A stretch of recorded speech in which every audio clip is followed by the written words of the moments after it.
अस्सलाम वालेकुम नाज़रीन। बयान किया जाता है कि मिस्र की सरजमीन में एक मस्जिद थी जहां अगर कोई इमाम जाता तो वो लौटकर कभी नहीं आता था। ना कोई चीख सुनाई देती थी, ना कोई लाश मिलती, ना कोई निशान छोड़ा जाता। बस इशा की नमाज के दौरान इमाम अचानक गायब हो जाता। 3 इमाम तीनों एक ही तरह से लापता हो चुके थे और उसी डर की वजह से सालों से वह मस्जिद वीरान पड़ी थी। लोग कहते थे जो इस मस्जिद में इमाम बनेगा उसकी मौत लाजमी है। उसी वीरान मस्जिद के सामने एक दिन अरबी नस्ल का एक तेज रफ्तार घोड़ा रुका। घोड़े पर सवार शख्स के चेहरे पर अजीब रौब था, आंखों में गहरी सोच थी। ये कोई आम मुसाफिर नहीं था, ये थे सुल्तान सलाहुद्दीन अय्यूबी रहमतुल्लाह अलैहि। एक दफ़ा सुल्तान सलाहुद्दीन अय्यूबी अपने अरबी नस्ल के तेज़ रफ्तार घोड़े पर सवार जा रहे थे। वो सफ़र सुल्तान सलाहुद्दीन अय्यूबी का काफ़ी लंबा सफ़र था, क्योंकि वह सफ़र सुल्तान एक बुज़ुर्ग शेख से मिलने के लिए कर रहे थे। जब सुल्तान सलाहुद्दीन अय्यूबी रहमतुल्लाह अलैहि बादशाह रेनाल्ड के साथ अमन का समझौता करने लगे थे, तो उससे पहले एक बुज़ुर्ग जो कि एक खुफिया गुफा में रहते थे और सुल्तान सलाहुद्दीन अय्यूबी को मुश्किल वक्त में रहनुमाई करते थे, इनका पैगाम सुल्तान के पास पहुंचा। शेख मोहतरम को भी इस बात की खबर लग चुकी थी कि सुल्तान सलाहुद्दीन अय्यूबी बादशाह रेनाल्ड के साथ जंग बंदी का समझौता करने वाले हैं। लिहाजा जैसे ही सुल्तान ने उस बुजुर्ग शेख का पैगाम सुना तो अगली सुबह अपने अरबी नस्ल के तेज़ रफ्तार घोड़े पर सवार हुए और अपनी मंजिल की तरफ रवाना हो गए। सुल्तान सलाहुद्दीन अय्यूबी अपने घोड़े पर सवार जा रहे थे कि उनका गुज़र एक ऐसी जगह से हुआ जहां उन्होंने एक बहुत बड़ी मस्जिद देखी, लेकिन वो मस्जिद बिल्कुल सुनसान और वीरान थी। उस मस्जिद के हुलिये और इर्द गिर्द के हालात देखकर सुल्तान को ऐसा लगा कि इस मस्जिद में कई सालों से किसी मुसलमान ने कदम भी नहीं रखा, क्योंकि जोहर का वक्त था मगर एक भी नमाजी दिखाई नहीं दे रहा था। सुल्तान सलाहुद्दीन अय्यूबी रहमतुल्लाह अलैहि अपने घोड़े से उतरे, मस्जिद के साथ बने हुए कुएं पर गए। वहां जाकर एक लोटा पानी निकाला, पानी पिया और वज़ू करके मस्जिद में नमाज अदा की। नमाज अदा करने के बाद मस्जिद के सहन में आए और इधर उधर देखने लगे। सुल्तान बड़े हैरान थे, इतनी बड़ी मस्जिद और इर्द गिर्द बहुत आबादी भी हैं, लेकिन फिर भी ये मस्जिद वीरान पड़ी हुई है। ये बातें सुल्तान सलाहुद्दीन अय्यूबी रहमतुल्लाहि अलैहि को बहुत ही परेशान कर रही थी। सुल्तान अपने घोड़े पर सवार हुए और आहिस्ता आहिस्ता चलने लगे। इतने में सुल्तान की नज़र एक किसान पर पड़ी जो खेतों में बने हुए कुएं से पानी निकालकर अपनी फसलों की सिंचाई कर रहा था। सुल्तान उसके पास गए और कहा, ए बुजुर्ग मोहतरम, क्या तुम मुझे बता सकते हो कि इस मस्जिद के इर्द गिर्द इतनी आबादी होने के बावजूद भी लोग मस्जिद में नमाज क्यों पढ़ने नहीं आते? आखिर यह मस्जिद इतनी वीरान क्यों है? किसान ने गहरी सांस ली और कहा, हुजूर, यहाँ के मुसलमानों का ईमान कमज़ोर हो चुका है। मौत को सामने देखकर लोग इस मस्जिद में दाखिल होने से डरते हैं। सुल्तान चौंक गए। मौत कैसी मौत? सुल्तान सलाहुद्दीन अय्यूबी रहमतुल्लाह अलैहि ने हैरानी से पूछा, मौत कैसी मौत? इस मस्जिद में मौत कैसे सामने आती है? किसान ने इधर उधर देखा, मानो आज भी उस बात को याद करके उसका दिल कांप जाता हो। फिर भी आहिस्ता आवाज़ में बोला, हुजूर, इस मस्जिद का नाम अब लोग डर से लेते हैं, क्योंकि यहाँ इमाम आते हैं मगर जिंदा वापस नहीं जाते। سلطان کی بونہیں تن گئی۔ تفصیل سے بتاؤ۔ تو اس کسان نے کہا، حضور یہ مسجد 4 بستیوں کے درمیان ہے۔ مغرب کی جانب ایک بستی ہے، شمال کی جانب ایک قبیلہ ہے، ایک طرف بازار ہے اور ایک طرف ایک بہت بڑا گاؤں آباد ہے۔ جس جگہ یہ مسجد بنی ہوئی ہے، یہاں کئی سال پہلے ایک سردار کی حویلی تھی۔ اس سردار کے پاس بہت ہی زیادہ دولت تھی، بہت ساری زمینیں تھی، گھوڑوں کے استبل تھے، بیل بکریوں کے ریوڑ تھے، اور اس کا ایک سال میں اتنا اناج اکٹھا ہو جاتا تھا کہ اگر وہ سارا اناج 4 بستیوں میں بانٹ دیتا تو پورے سال کسی کے گھر میں اناج ختم نہ ہوتا۔ لیکن قسمت سے اس سردار کی کوئی اولاد نہیں تھی، وہ بے اولاد تھا، مگر بہت رحم دل اور نیک انسان تھا۔ وہ غریبوں اور یتیموں کی مدد کرتا تھا۔ وقت گزرنے لگا، جب اس نے دیکھا کہ وہ بہت بوڑھا ہو چکا ہے اور اس کے بعد اس کی دولت سنبھالنے والا کوئی نہیں، تو اس نے گھوڑوں کے استبل بیچ کر غریبوں میں بانٹ دیے، یتیموں کی مدد کی، غریب ماں باپ کی بیٹیوں کی رخصتی کروائی، یہاں تک کہ اس کے استبل بک گئے، بھیڑ بکریاں بک گئی، اناج بک گیا، اور اس نے سب کچھ غریبوں میں بانٹ دیا۔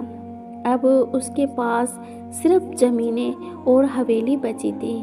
پھر اس نے سوچا کہ حویلی خریدنے والا بھی کوئی نہیں، اسی لیے اس نے زمینیں بیچ کر حویلی گرائی اور ایک بہت بڑی مسجد تعمیر کر دی تاکہ 4 بستیوں کے لوگوں کو ایک ساتھ نماز ادا کر سکیں۔ مسجد تعمیر ہونے کے چند سال بعد سردار صاحب وفات پا گئے۔ سردار صاحب نے ایک امام رکھا تھا جو ہماری بستی کے بچوں کو تعلیم دیتا اور لوگوں کو اسلام کی دینی باتیں بھی سکھاتا تھا۔ اس جگہ پر مسجد تعمیر ہونے سے پہلے لوگوں کے درمیان بہت جھگڑے ہوتے تھے، یہاں تک کہ لوگ ایک دوسرے کو قتل کرنے پر آماد ہو جاتے تھے۔ لیکن مسجد تعمیر ہونے کے بعد ہماری بستی اور ارد گرد کی بستیاں کے اکثر لوگ 5 وقت کی نماز ادا کرنے لگے۔ امام صاحب کی باتیں بڑے شوق سے سنتے اور ان بستیوں کے چھوٹے بچے قرآن پاک پڑھنے لگے۔ لوگ بہت خوشحال ہو گئے تھے اور امام صاحب کی لگاتار نصیحت کی وجہ سے اب یہاں کے لوگ آپس میں جھگڑا بھی نہیں کرتے تھے۔ سلطان کے چہرے پر ہلکی مسکان آئی، مگر کسان کی آواز پھر بھاری ہو گئی۔ لیکن حضور، سردار صاحب کی وفات کے کچھ سال بعد اس مسجد میں ایسا حادثہ پیش آیا جس نے سب کچھ تباہ کر دیا۔ یہ سن کر سلطان صلاح الدین ایوبی بڑے حیران ہوئے اور پوچھا، آخر ایسا کون سا حادثہ پیش آیا؟ کسان بولا، ایک رات عشاء کی نماز کے دوران کسان کی آواز اچانک کانپنے لگی۔ اس نے نگاہیں زمین پر گڑا لی اور بولا، حضور، ایک رات عشاء کی نماز کے دوران مسجد میں عجیب واقعہ پیش آیا۔ سلطان صلاح الدین ایوبی رحمۃ اللہ علیہ پوری توجہ سے سن رہے تھے۔ چاروں طرف سناٹا تھا، صرف ہوا کی سرسراہٹ سنائی دے رہی تھی۔ کسان بولا، اس رات مسجد ہمیشہ کی طرح بھری ہوئی تھی۔ امام صاحب محراب میں کھڑے تھے۔ جیسے ہی انہوں نے تکبیر کہی، اللہ اکبر، اللہ اکبر، پورا سناٹا چھا گیا۔ نماز شروع ہوئی، رکعت در رکعت نماز چل رہی تھی، سب کچھ معمول کے مطابق تھا۔ لیکن جب امام صاحب نے سورۃ فاتحہ شروع کی تو اچانک ان کی آواز کانپنے لگی۔ لوگوں نے سوچا شاید طبیعت خراب ہوگی، لیکن پھر اچانک ایسا ہوا جس نے سب کو پتھر بنا دیا۔ کسان کی پیشانی پر پسینہ آ گیا۔ حضور، نماز کے دوران امام صاحب کی آواز ایک دم بند ہو گئی، نہ کوئی قرات، نہ کوئی حرکت۔ لوگ پیچھے صفوں میں کھڑے تھے، سب کو لگا شاید امام کو چکر آ گیا ہوگا، مگر جب کسی نے ہمت کر کے سجدے سے سر اٹھایا تو اس نے جو دیکھا وہ زندگی بھر نہیں بھول سکا۔ سلطان کی آنکھیں چوڑی ہو گئی۔ کیا دیکھا؟ کسان بولا، حضور، محراب خالی تھا، جہاں امام کھڑے تھے وہاں کوئی نہیں تھا، نہ امام، نہ لاش، نہ خون، بس خالی جگہ۔ مسجد میں افراتفری مچ گئی، لوگ نماز توڑ کر کھڑے ہو گئے، कुछ चिल्लाने लगे, कुछ बेहोश हो गए, कुछ डर के मारे मस्जिद से बाहर भाग निकले।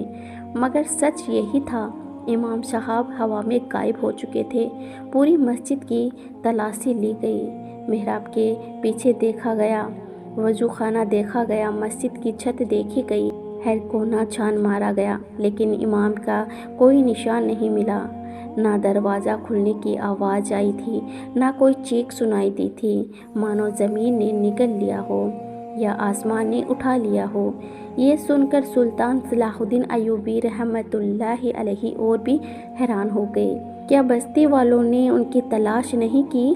तो किसान ने कहा, हुजूर, इमाम साहब बस्ती वालों के लिए बहुत बड़ा सहारा थे। दिन रात उनकी तलाश की गई मगर कोई सुराग ना मिला। उसके बाद पास के गांव से एक और इमाम साहब को बुलाया गया और वह मस्जिद में इमामत करने लगे। लेकिन चंद दिन गुजरे कि फिर उसी तरह इशा की नमाज के वक्त अंधेरा छा गया और जब दिए जले तो दूसरे इमाम साहब भी गायब हो चुके थे। किसान बोला, हुजूर, उस रात के बाद लोग डरे हुए थे, लेकिन कुछ दिन बाद उन्होंने इसे अल्लाह की आजमाइश समझकर फिर से नमाज शुरू कर दी। एक नया इमाम रखा गया। कुछ दिन सब ठीक चला, लोगों का डर थोड़ा कम हुआ, मगर कुछ हफ्तों बाद फिर वही मंजर दोहराया गया। इशा की नमाज, मिहराब, तकबीर, किरात और फिर अचानक सन्नाटा। दूसरा इमाम भी नमाज के दौरान उसी तरह गायब हो गया। अब पूरा इलाका दहशत में डूब गया। लोगों में बात फैल गई कि ये मस्जिद मनहूस है, यहाँ जिन्नात का साया है, यहाँ कोई शैतानी ताकत रहती है। फिर तीसरा इमाम लाया गया। वो बहुत बहादुर था, लोगों ने उसे सब कुछ बता दिया था, लेकिन उसने कहा, मौत अल्लाह के हाथ में है, अगर मेरी मौत भी यहीं लिखी है तो मैं पीछे नहीं हटूंगा। लेकिन कुछ ही दिनों बाद वही हादसा तीसरी बार हुआ। तीसरा इमाम भी इशा की नमाज के दौरान सबकी आंखों के सामने पूरे असरार तरीके से गायब हो गया। अब लोग पूरी तरह टूट गए। किसान बोला, हुजूर, उस दिन के बाद से इस मस्जिद में कोई इमाम आने को तैयार नहीं हुआ। लोगों ने जमात छोड़ दी। धीरे धीरे मस्जिद वीरान हो गई। हुजूर, 2 से 3 साल गुजर चुके हैं और अब लोग इस मस्जिद के पास से भी दूर दूर से गुजरते हैं। सुल्तान सलाहुद्दीन अय्यूबी रहमतुल्लाहि अलैहि गहरी सोच में डूब गए।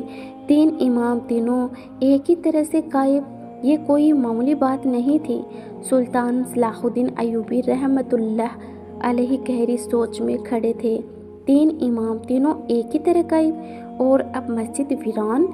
सुल्तान के दिल में एक फैसला जन्म ले रहा था, अगर मैं इमाम बनकर इस राज को उजागर नहीं करूँगा तो ये मस्जिद हमेशा वीरान रहेगी और लोगों का ईमान कमज़ोर होता रहेगा। सुल्तान ने कहा, ए बुज़ुर्ग, अगर मैं इस मस्जिद में इमामत करना चाहूँ तो क्या गांव वाले नमाज पढ़ने आएंगे? किसान ने कहा, हुजूर, 2 से 3 साल गुजर चुके हैं, लोग घरों में नमाज पढ़ते हैं, लेकिन अगर उन्हें ये खबर दी जाए कि सब कुछ जानने के बावजूद भी कोई बहादुर इस मस्जिद में इमामत करने को तैयार है तो हो सकता है लोग आना शुरू कर दें। सुल्तान सलाहुद्दीन अय्यूबी ने कहा, अब से इस मस्जिद में मैं इमामत करूँगा, तुम जाकर हर घर में ये खबर पहुँचा दो ताकि जो बुज़ुर्ग अभी ज़िंदा हैं वह मस्जिद में नमाज पढ़ने आ सकें। किसान ने कहा, हुजूर, आप मुसाफिर हैं, पता नहीं कहाँ से आए हैं और कहाँ जाने वाले हैं। आप इन बस्ती वालों की खातिर अपनी जान को खतरे में क्यों डालना चाहते हैं? हो सकता है आपके साथ भी वही हादसा हो जाए। आपके घर वालों का क्या होगा?